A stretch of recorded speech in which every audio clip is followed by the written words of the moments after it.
Le troisième paramita, la patience, kshanti en sanskrit, est un enseignement fondamental dans la pratique bouddhiste qui nous invite à cultiver une stabilité intérieure et une ouverture du cœur face aux difficultés de la vie.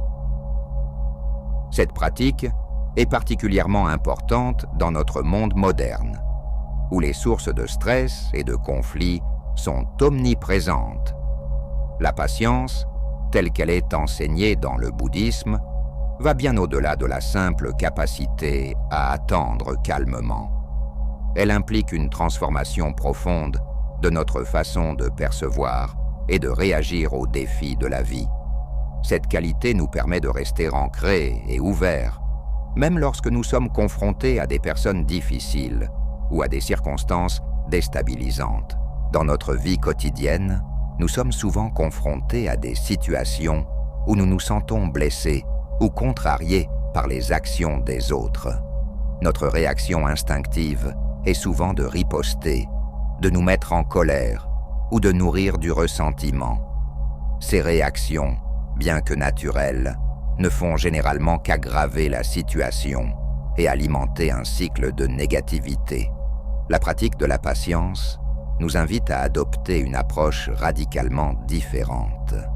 Au lieu de réagir impulsivement, nous apprenons à rester stables comme une montagne, inébranlables face au vent des émotions et des circonstances changeantes. Cette stabilité ne signifie pas que nous devenons insensibles ou passifs. Au contraire, elle nous permet de rester pleinement présents et engagés, tout en maintenant notre équilibre intérieur. Un aspect crucial de cette pratique est de renoncer à la vengeance et au ressentiment profond. Ces émotions, bien que compréhensibles, sont comme des poisons qui contaminent notre propre esprit et notre cœur. En cultivant la patience, nous apprenons à lâcher prise de ces sentiments négatifs, non pas pour le bénéfice de ceux qui nous ont blessés, mais pour notre propre bien-être et notre croissance spirituelle. La patience agit comme un puissant antidote à la colère. Là où la colère nous aveugle et nous pousse à des actions destructrices, la patience nous offre la clarté et la force de répondre aux défis de manière constructive. Elle nous permet de voir au-delà de nos réactions immédiates et d'agir à partir d'un lieu de sagesse. En cultivant la patience, nous développons une résilience intérieure qui nous permet de naviguer dans les eaux tumultueuses de la vie avec grâce et dignité. Nous apprenons à voir les difficultés non pas comme des obstacles, mais comme des opportunités de croissance et d'éveil. Cette transformation intérieure a des répercussions profondes, non seulement sur notre propre vie, mais aussi sur nos relations et sur le monde qui nous entoure. Les Bouddhas sont assis au milieu de flammes féroces, tournant la roue du Dharma. Un anneau de feu entoure le siège de méditation de chaque Bouddha. Les Bouddhas sont assis au centre de la souffrance de tous les êtres, et ils ont développé la capacité d'être ouverts à une souffrance sans limite. Cette capacité est la perfection de la patience. Ces flammes dégagent chaleur et lumière. Elles représentent à la fois la chaleur brûlante de la souffrance et l'opportunité d'illumination spirituelle. Nous aussi, nous sommes assis au centre de toutes les flammes de la souffrance. Les expressions inépuisables de l'impatience sont incluses dans les flammes de la souffrance, dans les façons infinies de se détourner ou de toucher les flammes. En nous détournant, nous gelons, en touchant, nous brûlons. L'impatience prend de nombreuses formes, notamment la colère, la haine, la rage, le mépris, l'agression, le dégoût, la nausée, le rejet, l'aversion, la malveillance et la violence. La troisième pratique héroïque nous offre l'opportunité de développer la capacité des Bouddhas et des Bodhisattvas à être ouverts et à écouter tous les cris du monde. C'est ainsi que nous pratiquons ensemble avec tous les Bouddhas et qu'ils pratiquent ensemble avec nous. La patience implique d'apprendre à être présent et droit, avec toutes nos expériences, sans se détourner ni toucher. C'est notre capacité à accepter les choses telles qu'elles sont réellement, et elle est nécessaire à la sagesse du Bouddha. Développer la capacité de tolérer les vérités relatives nous prépare à tolérer la vérité ultime. Dans notre expérience ordinaire, nous sommes confrontés à toutes sortes de difficultés, de douleurs et d'insultes. Ces défis nous offrent de nombreuses opportunités de pratiquer la patience, moment après moment.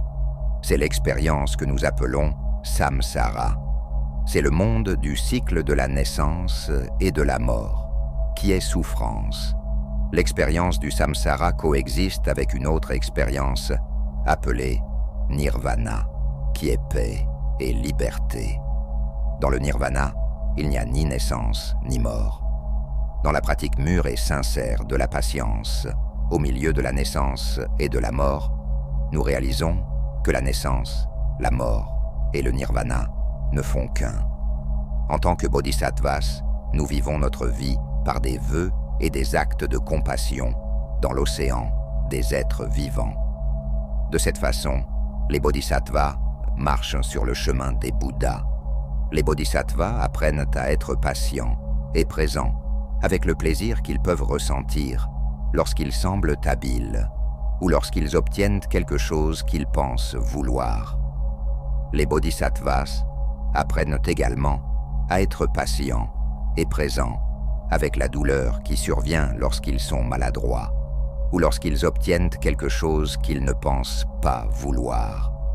Pour vivre nos vies sur le chemin des Bouddhas, nous devons lâcher prise sur nos peurs de la souffrance personnelle et de ne pas avoir le contrôle de nos vies. Sinon, la peur sapera la vie du bodhisattva, faite de vœux et d'actions compatissantes.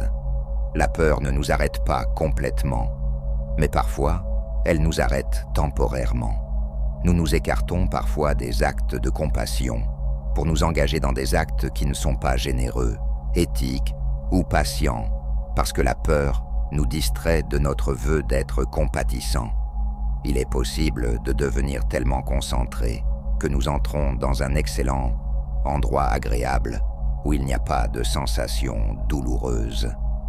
Les sutras bouddhistes décrivent certains paradis et états d'accomplissement méditatif où il n'y a pas d'inconfort. Il est difficile de s'entraîner à la patience dans ces états de béatitude. Heureusement ou malheureusement, ces états ne durent pas. Si nous ne nous sommes pas entraînés à l'endurance, lorsque nous quittons ces états agréables et que nous ressentons de la douleur ou une insulte, nous pouvons facilement perdre patience. Nous pourrions devenir violents, agressifs, durs ou simplement grincheux. Cultiver la patience envers ceux que nous percevons comme des ennemis est une pratique profonde qui remet en question nos réactions habituelles et approfondit notre croissance spirituelle. Cet aspect de la patience nous demande de répondre avec équanimité et compassion à ceux qui s'opposent à nous ou nous menacent, quelle que soit leur force ou leur position relative. Face à des ennemis plus forts que nous, la tendance naturelle est souvent de ressentir du ressentiment, de la jalousie ou de la peur. Cependant, la pratique de la patience nous invite à reconnaître leurs forces sans laisser celles-ci engendrer des émotions négatives en nous. Au lieu de cela, nous pouvons cultiver un sentiment de respect pour leurs capacités, tout en maintenant notre propre paix intérieure. Cela ne signifie pas que nous devenons passifs ou soumis, mais plutôt que nous répondons à partir d'un lieu de force intérieure et de clarté. Dans nos relations avec des ennemis plus faibles que nous, la patience se manifeste par la retenue et la compassion. Il est facile de tomber dans le piège de l'exploitation ou de la cruauté lorsque nous avons l'avantage, mais la véritable force spirituelle réside dans le fait de traiter tous les êtres avec dignité et bonté, quelle que soit leur position. En résistant à l'envie de dominer ou d'humilier, ce que nous pourrions facilement surpasser nous préservons non seulement notre propre intégrité, mais créons également la possibilité d'une véritable réconciliation et compréhension. La catégorie peut-être la plus difficile est celle des ennemis qui sont nos égaux. Ici, la tentation est de s'engager dans une compétition sans fin, une surenchère ou des cycles de représailles. La patience dans ce contexte signifie prendre du recul par rapport au besoin égocentrique de prouver notre supériorité.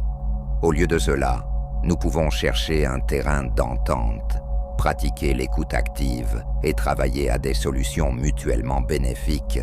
Cette approche ne signifie pas compromettre nos valeurs ou ignorer les vrais problèmes, mais plutôt les aborder à partir d'un lieu de sagesse et de compassion. En fin de compte, la patience envers les ennemis consiste à transformer notre propre esprit et notre cœur. C'est une reconnaissance que la véritable source de notre souffrance ne réside pas dans des adversaires extérieurs, mais dans nos propres schémas réactifs et notre attachement à l'ego. En pratiquant la patience, nous créons l'espace pour qu'une véritable compréhension émerge, à la fois de nous-mêmes et de ceux que nous ne voyions auparavant que comme des ennemis. Le voyage spirituel est souvent romancé comme une ascension régulière vers l'éveil, mais la réalité était bien plus complexe et difficile. La patience face aux difficultés rencontrées sur le chemin est essentielle pour maintenir une pratique à long terme et éviter la désillusion.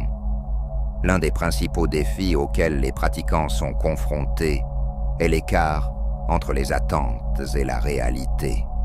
Nous pouvons entrer sur le chemin avec des visions de progrès spirituel rapides, d'idées profondes ou d'expériences transformatrices. Lorsque celles-ci ne se matérialisent pas aussi rapidement ou de manière aussi spectaculaire que nous l'espérions, la déception et la frustration peuvent s'installer. La patience, dans ce contexte, signifie ajuster nos attentes et reconnaître que la véritable croissance spirituelle est souvent lente, subtile et non linéaire. Pour cultiver cette patience, il est crucial de déplacer notre attention des objectifs finaux vers le moment présent et la valeur intrinsèque de la pratique quotidienne. Chaque séance de méditation, chaque acte de bonté, chaque moment de pleine conscience a de la valeur en soi, indépendamment du fait qu'il conduise ou non à des résultats immédiatement perceptibles. En appréciant le processus de la pratique, plutôt que de se fixer sur les résultats, nous pouvons trouver de la joie et du sens dans le voyage lui-même. Un autre aspect de la patience sur le chemin consiste à utiliser les défis que nous rencontrons comme des opportunités pour approfondir notre compassion envers les autres. Lorsque nous luttons avec notre pratique, nous acquérons une expérience directe des difficultés auxquelles tous les êtres sont confrontés dans leur quête de bonheur et de libération de la souffrance. Cette expérience partagée de la lutte peut être une base puissante pour développer une véritable empathie et compassion. Maintenir la cohérence dans la pratique, même lorsque les résultats ne sont pas apparents, est une expression clé de la patience sur le chemin. Cette constance face au doute, à l'ennui ou au découragement est en soi une pratique profonde qui construit la force intérieure et la résilience. C'est grâce à cette persévérance patiente que nous créons les conditions pour qu'une véritable transformation se produise, souvent de manière que nous n'aurions pas pu anticiper. En fin de compte, la patience face aux difficultés sur le chemin est une question de confiance. Confiance dans les enseignements, confiance dans notre propre potentiel inné d'éveil et confiance dans le pouvoir transformateur d'une pratique constante. C'est une reconnaissance que le chemin vers l'éveil ne concerne pas la gratification instantanée, mais un changement profond et durable qui se déploie en son temps. La vie dans le domaine du samsara est caractérisée par un changement et une fluctuation constante.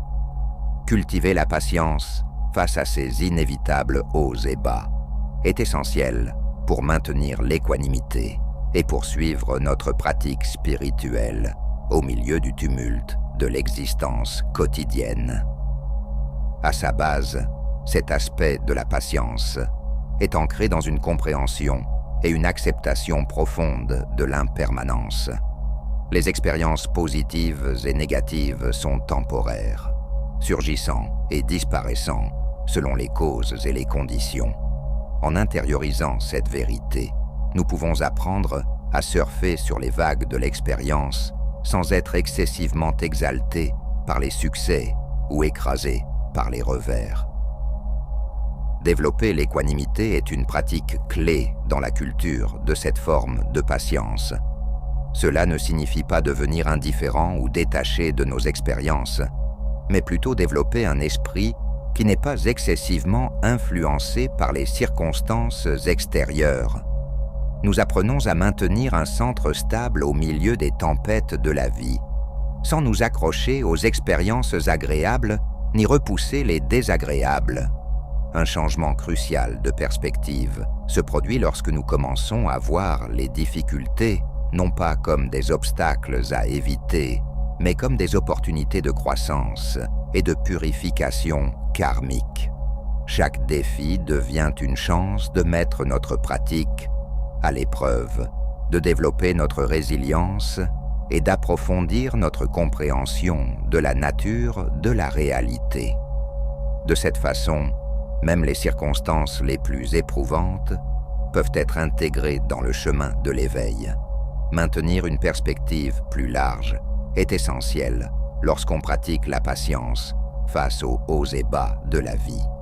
Il est facile de se laisser prendre dans le drame du moment et de perdre de vue nos objectifs et aspirations spirituelles plus larges. Une réflexion régulière sur le contexte plus large de notre pratique peut nous aider à naviguer dans les luttes quotidiennes avec plus de facilité et de sens. Cette forme de patience implique également de reconnaître que nos expériences, tant sur le coussin de méditation qu'en dehors, sont des manifestations de notre propre karma et de notre esprit. En voyant la continuité entre la pratique formelle et la vie quotidienne, nous pouvons aborder toutes les expériences avec le même sens de curiosité, d'ouverture et de non-réactivité que nous cultivons dans la méditation. En fin de compte, la patience face aux hauts et bas de la vie consiste à évoluer dans le monde avec dignité spirituelle et courage de cœur. C'est une reconnaissance que la vraie liberté ne vient pas du contrôle de nos circonstances extérieures, mais de la transformation de notre relation avec tout ce qui surgit. Grâce à cet engagement patient et courageux avec la vie dans toute sa complexité, nous cultivons progressivement la sagesse et la compassion qui sont les marques d'une véritable maturité spirituelle.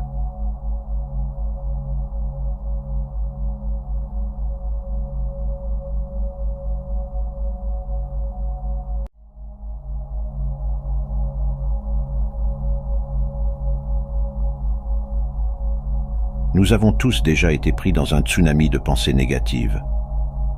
Vous savez, ce trou noir où nous sombrons parfois, à nous répéter des choses qui ne font qu'empirer les choses.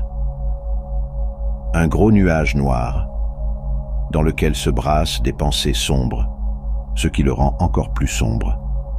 Laissez-le être assez souvent présent dans votre vie, et le pire se produira. Cela deviendra une habitude. Difficile d'avoir la paix d'esprit quand nous vivons sous un tel nuage. Essayer de le chasser avec des pensées positives est également difficile. Les pensées positives n'ont pas la même puissance que les pensées négatives. Un concept bien connu issu de la philosophie taoïste est le Wu Wei, qui peut être traduit par non-action, action sans effort, ou le paradoxal, action de la non-action. Dans un sens pratique, nous pouvons décrire le Wu Wei comme l'état de flux. Dans cet état, il n'y a pas d'extrême, pas d'inquiétude, pas de rumination, Tout semble couler naturellement. Cette quiétude de l'esprit ne signifie pas nécessairement que nous devons rester assis quelque part les yeux fermés. La quiétude de l'esprit peut être associée à l'action, et si nous sommes totalement dans le moment présent, nos actions se dérouleront sans effort, sans friction et avec une concentration aiguisée. Le taoïsme compare la vie à une rivière. La rivière a déjà un cours ou plusieurs cours, et une fois que nous nous trouvons dans cette rivière, nous pouvons nager à contre-courant, nous pouvons nous accrocher à une branche, ou nous pouvons lâcher prise et nous laisser emporter par le courant. La plupart du temps, nous nageons à contre-courant sans même nous en rendre compte. Notre esprit croit qu'il peut et doit contrôler l'environnement pour survivre, ce qui est quelque peu égocentrique, car la grande majorité des processus à l'intérieur et à l'extérieur de nous-mêmes ne sont pas sous notre contrôle. La voie taoïste consiste plutôt à naviguer à travers la rivière, au lieu d'essayer de la contrôler. Un autre aspect de la rivière qui caractérise le taoïsme est l'eau elle-même. Les caractéristiques de l'eau sont la douceur et l'humilité, symbolisant essentiellement la vertu taoïste. Le taoïsme considère la connaissance, l'intellect et l'éducation d'une manière très différente. Il pense au cœur de la même manière que l'Occident pense à la tête. L'accent est davantage mis sur l'utilisation de l'émotion et de l'intuition plutôt que sur la logique pure dans les décisions. Au lieu d'apprendre par l'éducation, le taoïsme affirme que l'apprentissage peut être obtenu à travers le désapprentissage. En effet, le taoïsme affirme que les gens ont déjà des réponses et des connaissances en eux, et il ne s'agit pas d'apprendre de nouvelles choses, mais de désapprendre ce que nous pensons savoir en fonction de ce que la société nous a dit. Il faut s'éloigner de l'esprit pour comprendre l'esprit. Le taoïsme met l'accent sur le fait de ne pas essayer. Au lieu de foncer de manière belliqueuse pour obtenir ce que l'on veut, le taoïsme affirme qu'on est plus apte à réaliser ses désirs en ne faisant en réalité rien. Cela ne fait pas référence au fait de ne rien faire comme étant complaisant et sédentaire. Cela signifie suivre ce que l'on aime et le flux sans effort de la vie que cela peut apporter. Le taoïsme met l'accent sur l'état de flux, ou le wu wei. C'est lorsque, au lieu d'accomplir un acte, on le devient. Pour trouver cet état de flux ou de paix, le taoïsme conseille de vivre dans la voie du milieu, terme auquel est parfois fait référence à toute la philosophie. Séparer les choses en bien et mal ne crée que des entités. Il n'y a ni bien ni mal dans la voie du milieu, seulement l'être. Tout est poussé ou attiré par quelque chose à travers quelque chose. Tout ce qui est et n'est pas, créé et déplacé par quelque force de substrat, évoluant de ceci à cela, vers rien apparemment sans autre raison que soi-même. Quel est ce mouvement? Quel est notre rôle au sein de celui-ci? Pouvons-nous nous intégrer de manière plus harmonieuse? À bien des égards, cette idée de Wu Wei rejoint la notion de l'état de flux de la psychologie positive moderne. Ils diffèrent, mais bien sûr, le premier étant étayé par la science et le second par une philosophie plus spiritualisée, mais au fond, tous deux semblent pointer vers la même idée relative. Un état où l'on éprouve une concentration profonde, une satisfaction, une efficacité naturelle et une absence de conscience de soi. On peut expérimenter cet état lorsqu'on est pris dans une frénésie créative et qu'une œuvre d'art semble presque se créer d'elle-même, ou lors d'un moment dans un sport où l'on semble presque savoir exactement quoi faire, deux mouvements à l'avance, sans jamais s'arrêter et réfléchir. Peut-être aussi les instincts et les intuitions plus généraux ressentis dans la vie quotidienne, qui semblent juste sentir que c'est correct pour aucune raison apparente, et le sont. Pour Lao Tzu, peut-être que la vie plus largement doit être vécue dans cette zone, comme la respiration qui respire, le cœur qui bat, les oiseaux qui volent, les poissons qui migrent, le vent qui souffle, la terre qui tourne, tout cela parfaitement par lui-même. Les taoïstes croient que la vie fonctionne le mieux lorsqu'elle est simplifiée à son intelligence naturelle et intuitive. De même, l'être humain devrait agir, travailler et vivre avec une douceur et une quasi-passivité envers l'univers, observer le flux de tout autour de nous et s'y adapter gracieusement comme il le fait. Pouvez-vous persuader votre esprit de cesser de vagabonder et de rester dans l'unité originelle? Pouvez-vous purifier votre vision intérieure jusqu'à ne voir rien d'autre que la lumière? Pouvez-vous aimer les gens et les guider sans imposer votre volonté? Pouvez-vous traiter des questions les plus vitales en laissant les événements suivre leur cours? Pouvez-vous vous retirer de votre propre esprit et ainsi comprendre toute chose? C'est la vertu suprême, écrit Lao Tse. Nous sommes attirés par la qualité gracieuse mais indifférente de la nature. Quand nous voyons quelqu'un forcer quelque chose, que ce soit une performance artistique ou une performance de soi dans la vie quotidienne ordinaire, nous le savons presque toujours et nous n'aimons presque toujours pas cela. Nous disons que cela ne semble pas naturel, que cela semble forcé, que quelqu'un est faux. Nous avons une sensibilité apparente à ce qui est essayé plutôt que simplement fait. Fondamentalement, nous voulons la vérité, nous voulons l'honnêteté, nous voulons le mouvement naturel de tout, quelque chose ou une essence qui ne peut être expliquée par rien d'autre que l'acte de le faire ou de le vivre. Les mots et les idées de l'intellect semblent tomber court de la vérité plus profonde, apparente, révélée par cette authentique poésie en mouvement.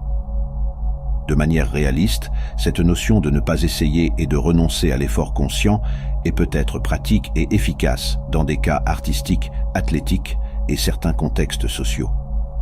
Cependant, dans l'application plus large de l'idée, il n'est pas évident dans quelle mesure on devrait vraiment, ou même peu, lâcher prise et accepter les choses telles qu'elles sont. Peut-on vraiment refermer la boîte de Pandore de l'intellectualisation, de la force et du désir, une fois qu'elle a été ouverte? De plus, n'est-il pas possible que l'effort conscient, la force et l'action contraires à l'apparente nature naturelle, soient en fait des parties naturelles du monde naturel? Dans le contexte du taoïsme, travailler contre le Dao pourrait-il simplement être le Dao travaillant contre le Dao pour sa perpétuation? Peut-être qu'une étape supplémentaire sur le chemin logique du taoïsme et de philosophies similaires implique une plus grande reddition qui ne permet même pas à quelqu'un de choisir ou de considérer s'il se rend ou non. Plutôt, on est dans la reddition. Si, dans le taoïsme, la relation entre toutes choses est une totalité coopérative, même lorsque les choses semblent en conflit, l'humain et la nature ne sont-ils pas toujours en coopération, même lorsqu'ils semblent s'opposer? Si l'obscurité crée la lumière, le silence crée le son, la beauté crée la laideur, le bien crée le mal. La force ne crée-t-elle pas la non-force? L'homme ne crée-t-il pas la nature? La conscience ne crée-t-elle pas l'inconscience? L'humanité fait partie intégrante de la nature, et ainsi, comment les humains pourraient-ils agir autrement? Comment les matériaux ou les actions créés par l'homme pourraient-ils ne pas être naturels? Bien sûr, c'est juste une idée contradictoire qui découle d'une seule interprétation d'une idée taoïste insaisissable et mystérieuse. Et pour prendre du recul, il ne fait aucun doute que nos observations conscientes et notre logique nous trompent souvent, et dans de nombreux cas, nous nous écartons clairement de ce qui est meilleur lorsque nous forçons ou luttons pour ce que nous pensons être. Une personne ivre qui ne résiste pas ou ne lutte pas contre ce qui se passe reçoit souvent des blessures beaucoup moins graves en tombant ou dans un accident de voiture par rapport à ceux qui se raidissent consciemment, résistent et essaient de se sauver. Dans ce contexte, il est important de faire confiance à vos instincts intérieurs pour différencier entre suivre votre propre flux par rapport au flux autour de votre vie. Dans le taoïsme, nous enseignons à une personne comment affiner la capacité appelée le troisième œil. Le troisième œil représente la capacité de ressentir et de percevoir le potentiel qui vous entoure. La conscience des potentiels permet à une personne de trier plus clairement les flux qui peuvent aider sa vie à devenir plus gracieuse et ceux qui l'emportent loin de son essence. Choisir une direction dans la vie relève plus de l'art que de la science. Lorsque les gens font du choix des voies de vie une science, ils rendent la vie prévisible et répétable. Suivre des exemples d'autres personnes en tant que guide fait souvent partie de l'écoulement. Cependant, suivre les autres est désavantageux, car cela encourage à vivre la même vie sans fraîcheur. Cependant, la société pousse les gens dans des voies prévisibles, car une voie prévisible renforce les schémas répétables qui soutiennent la société elle-même. Le véritable choix devient « faites-vous de la vie, la vôtre ?» Beaucoup de gens suivent simplement un cours confortable pour réduire les conflits. Si vous suivez le courant social, vous réduisez également le conflit social que vous rencontrerez. Cependant, cela augmente souvent le conflit intérieur que ressent une personne en s'éloignant davantage de son centre. De même, devenir entièrement soi-même augmente les chances de faire face à des conflits sociaux avec d'autres qui veulent façonner votre vie pour rendre leur vie plus confortable. Suivre le courant est une partie profonde du taoïsme. Un taoïste se déplace avec le courant en utilisant une conscience profonde de tous les courants qui nous entourent. Le dernier saut d'un lapin est imprimé dans la neige alors qu'une chouette fond sur lui pour son prochain repas. J'adore voir le flux de la vie. Les animaux suivent leurs instincts et les humains suivent leurs histoires. C'est pourquoi la plupart des humains ne voient que par le prisme de leur récit, aveuglés par les principaux points de l'intrigue, plutôt que de percevoir le flux actif de la vie qui nous entoure toujours. Si vous avez déjà vécu un état de flux, il y a une chose qui disparaît et qui revient seulement lorsque l'esprit pensant reprend le contrôle. C'est la focalisation sur les résultats plutôt que sur la tâche à accomplir. Lorsque vous êtes dans un état de flux, vous oubliez les résultats, la pression, les angoisses concernant l'avenir, les échecs du passé. C'est juste vous et la tâche à accomplir. Vous êtes complètement dans le présent et la seule façon de le faire est de lâcher prise. Lâcher prise signifie cesser de nager à contre-courant, arrêter de s'accrocher à certaines branches. Cela signifie lâcher prise du passé, lâcher prise du futur, se concentrer entièrement sur cet instant et le vivre sans hésitation. Les meilleurs, comme l'eau, bénéficient à tous et ne rivalisent pas. Ils résident dans des endroits modestes que tout le monde dédaigne. Plaçant les autres avant eux-mêmes, ils se trouvent à la première place et se rapprochent beaucoup du Tao. Dans leur demeure, ils aiment la terre. Dans leur cœur, ils aiment ce qui est profond. Dans les relations personnelles, ils aiment la gentillesse. Dans leurs paroles, ils aiment la vérité. Dans le monde, ils aiment la paix. Dans les affaires personnelles, ils aiment ce qui est juste. Dans l'action, ils aiment choisir le bon moment. C'est parce qu'ils ne rivalisent pas avec les autres qu'ils sont au-delà des reproches du monde.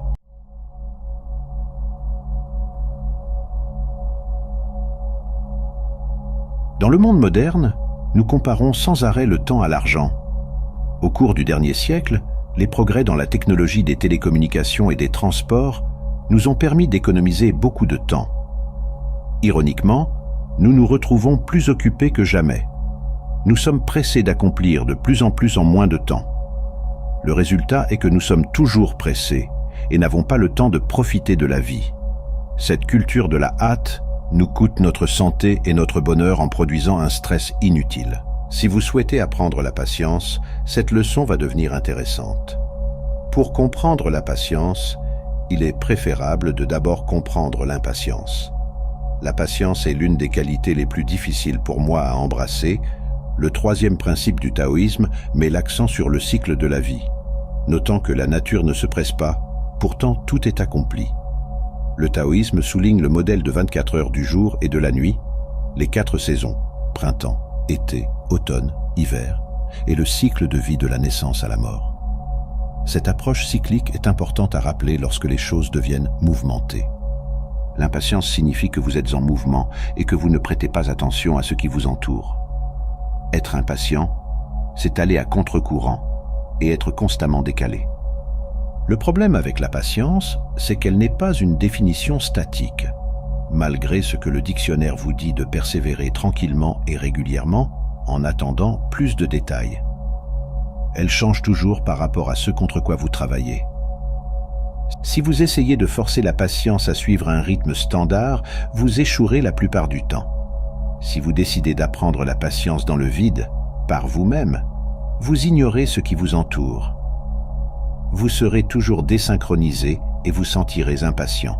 Les gens pensent que la patience est le but. Ce n'est pas le cas. C'est plutôt un style et un outil pour nous connecter au monde qui nous entoure. Les gens pensent qu'être patient signifie laisser le monde vous rattraper. Mais être patient, c'est vous permettre de rattraper le monde. et parfois vous devez bouger rapidement pour rester à la hauteur. Apprendre à faire une pause est une partie importante de la patience.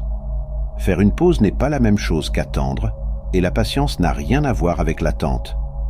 Apprenez tout sur le rythme. Chronométrez-vous pour travailler avec plus d'un processus autour de vous.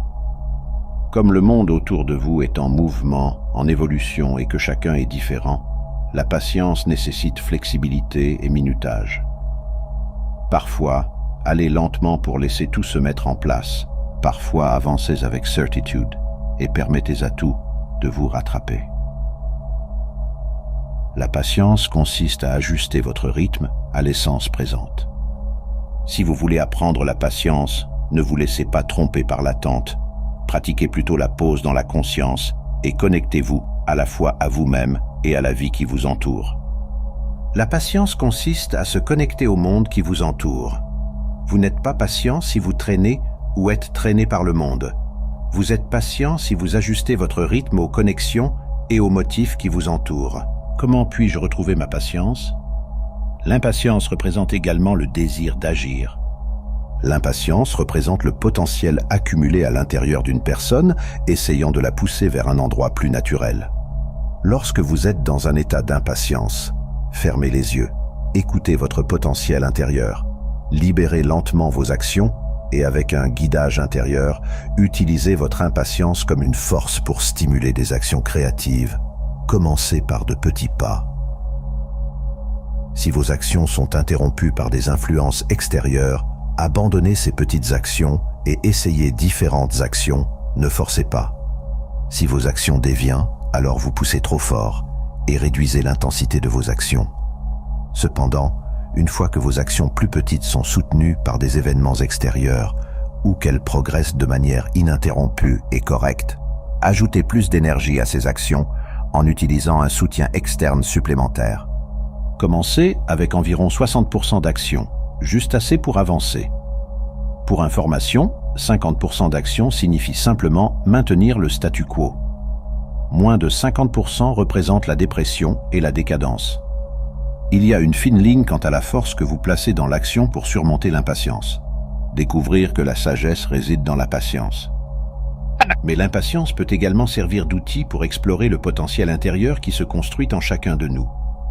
Avec le temps, un taoïste apprend à retenir de plus en plus de potentiel, permettant une plus grande patience dans ses actions et des exploits apparemment plus étonnants. Gardez à l'esprit que vous devez toujours surfer sur une vague pour apprendre à surfer sur les potentiels qui surgissent dans votre vie. Pour surfer sur les grandes vagues, commencez d'abord par surfer sur les petites vagues pour acquérir de l'expérience et de l'habileté dans vos actions. Ainsi, l'impatience représente souvent un mauvais timing, tandis que la patience représente un bon timing. Nous devons pratiquer avec nos actions plus petites pour apprendre le bon timing, comme nous le montre l'exemple du surf. Avoir de la patience signifie également avoir joué avec l'impatience pour apprendre à se déplacer en toute sécurité avec nos actions dans la plage de potentiel que nous vivons chacun.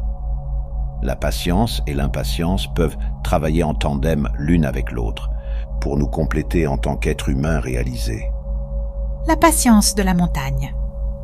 La patience dans le taoïsme consiste à embrasser pleinement l'espace vide. Cela nécessite une vie entière. La douleur, les problèmes et les préoccupations pressantes de l'extérieur forcent la question de la patience. J'enseigne la patience avec bienveillance.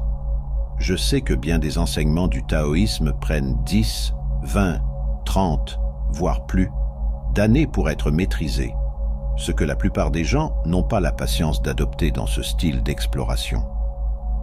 Alors je mélange les enseignements taoïstes par couches de manière à ce qu'il soit possible de commencer à apprendre, d'avoir quelques avancées clés plus petites au début pour soutenir le processus à plus long terme de transformation intérieure.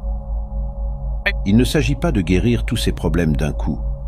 Le faire créerait un vide dans son espace intérieur, un vide que les gens auraient tendance à combler inconsciemment, en se précipitant pour le remplir de nouveaux problèmes. Avoir une guérison miraculeuse, avoir une solution magique, faire disparaître toutes les douleurs et les aspérités de la vie, d'un coup signifierait ne pas vivre vraiment ou pleinement sa vie. La patience consiste à vous permettre de travailler sur plusieurs aspects de la vie à la fois. Ne forcez pas une seule solution pour tout dans la vie. Il est très facile dans la culture moderne, notre culture impatiente, de médicamenter ou de suivre les autres de cette manière. Téléviser sa vie. C'est un choix qui élimine la vue de l'étendue de votre vie. Tous les taoïstes vivent sur la montagne, et cette montagne, c'est votre vie. La vraie question est, êtes-vous piégé dans des réponses rapides et revivant éternellement les mêmes erreurs à la manière de Sisyphe? Ou avez-vous la patience d'explorer la vie pour la vivre et l'accomplir avec votre exploration dans l'émerveillement? À partir de ce point, il est possible de donner à la conversation de nombreuses directions intéressantes. L'essentiel est de l'emmener là où vous trouvez votre émerveillement, d'avoir la patience d'accomplir votre vie. Enfin, certaines personnes peuvent penser que parce que notre vie est la montagne, cela signifie que le tour de magie est de vivre au sommet ou près du sommet de la montagne, et non en dessous. Ce n'est pas le cas. Notre vie en tant que montagne offre de nombreuses options sur la manière d'approcher son exploration au fil du temps. Pour certains, il s'agit de l'ascension. Pour certains, il s'agit de la vue. Pour certains, il s'agit littéralement d'être la montagne. Pour certains, il s'agit de l'érosion, du lâcher-prise. Pour certains, c'est un volcan de colère. En fonction de l'endroit où vous êtes, vous expérimentez une partie différente de cette montagne. Pour certains, il s'agit des tempêtes qui balayent les flancs. Pour certains, il s'agit d'être au-dessus des nuages de l'attachement et de l'illusion. Dans les parties ultérieures de la pratique, il s'agit d'être la montagne à chaque instant, à chaque endroit de l'expérience. Dans les parties ultérieures de la pratique, c'est quelque chose d'autre encore. Nous sommes tous de la montagne. Ce que signifie la patience, c'est être capable d'explorer cette montagne de la vie avec plus d'une approche et avec plénitude. Prendre également le temps de se reposer ou parfois de faire une pause, puis changer la façon dont nous nous déplaçons autour de notre montagne de la vie. C'est une sorte d'amour, n'est-ce pas? Comment la tasse tient le thé? Comment la chaise se tient robuste et carrée? Comment le sol reçoit les dessous des chaussures ou des orteils? Comment les semelles des pieds savent où elles sont censées être? J'ai réfléchi à la patience des choses ordinaires, comment les vêtements. Attendent respectueusement dans les placards, et le savon sèche silencieusement dans le plat, et les serviettes boivent l'humidité de la peau du dos, et la belle répétition des escaliers. Et qu'y a-t-il de plus généreux qu'une fenêtre? Chers amis, je voudrais consacrer un moment spécial pour exprimer ma profonde gratitude à chacun de vous. Votre présence sur ma chaîne et le temps que vous consacrez à regarder mes vidéos ont un sens qui va bien au-delà de simples statistiques. Chaque j'aime, chaque commentaire et chaque abonnement sont comme des rayons de soleil qui illuminent ma journée. Il est extraordinaire de voir cette communauté grandir, de lire vos commentaires et de savoir que mes vidéos résonnent avec vous. Merci.